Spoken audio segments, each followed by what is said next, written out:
Why is it important to learn analytical problem-solving skills? Because this skill is at the root of all decisions. No matter what your role, you face problems every day that need to be solved. The ability to visualize, articulate, and solve both complex and uncomplicated problems is a crucial skill for many of today's jobs.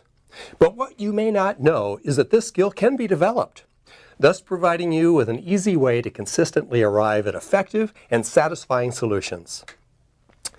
There's a universal and fundamental approach to solving problems, but chances are no one's ever bothered to show you how. Regardless of the nature of the problems, a fundamental part of career advancement requires that you find ways to solve problems. Therefore, being a confident problem solver is essential to your success.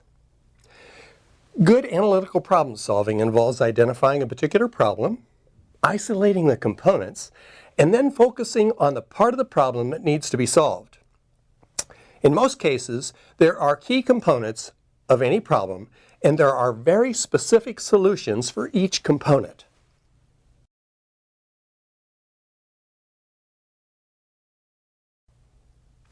What are the skills associated with analytical problem solving? A person who has mastered the skills associated with analytical problem solving will be able to anticipate, identify, and resolve problems or obstacles, utilize logic and systematic approaches to analyze and solve problems, define the causes, effects, impact, and scope of the problem, identify multiple components of problems and their relationship, prioritize steps to solutions, develop criteria for optimum solutions, and finally, evaluate the potential impact of possible solutions and select the best one.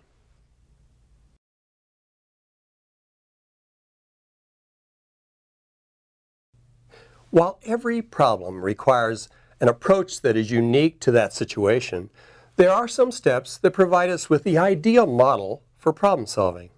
These ideal steps require that you identify the problem, define the problem, examine the options, act on a plan, and look at the consequences. It is interesting that we talk about problem solving when in fact the crucial step in many times is actually problem identification. Solving a problem is rather easy if you actually know what it is to be solved.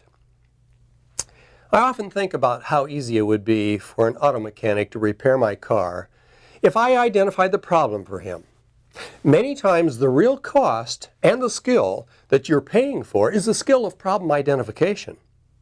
This crucial step must be developed or none of the other process steps are worth using.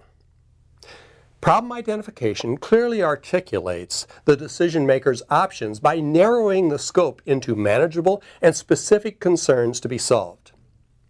It helps define the right questions, points to the problem location, and most importantly, it isolates and identifies the actual problem rather than the symptoms.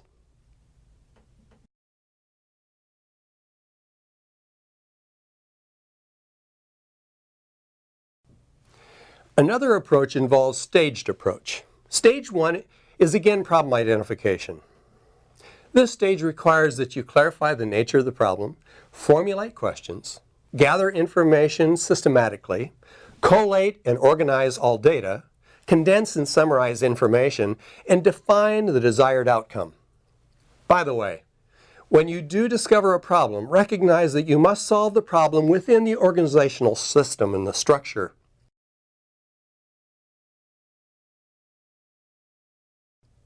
Stage two, managing the problem.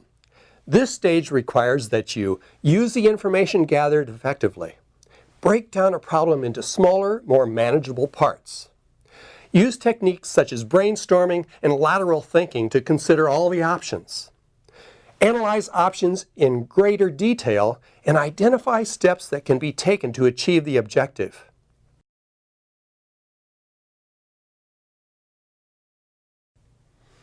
Stage three, decision making.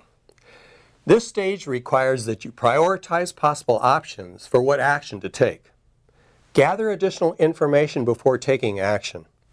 Ask your managers and co-workers for their perceptions of the problem, and/or get expert information from people outside your organization if necessary. And decide on organizational resources, time, funding, staff, etc. to be allocated to the problem.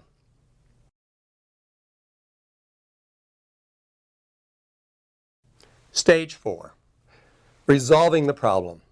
This stage requires that you implement action.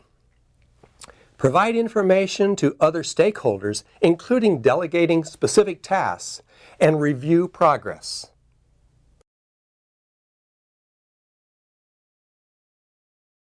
Stage 5, examining the results. Monitoring the outcome of an action taken, and reflect on the problem and the problem-solving process to avoid similar situations in the future. While these stages have been presented in a linear manner, it may be necessary to return to earlier stages. For example, if further problems arise or if the solution does not appear to be working as desired. This graphic may also help you work your way through the problem by clarifying where you are in the process and help others see your vision.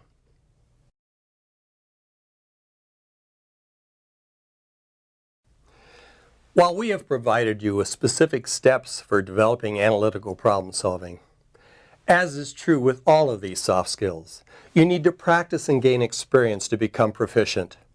Experience is still job one.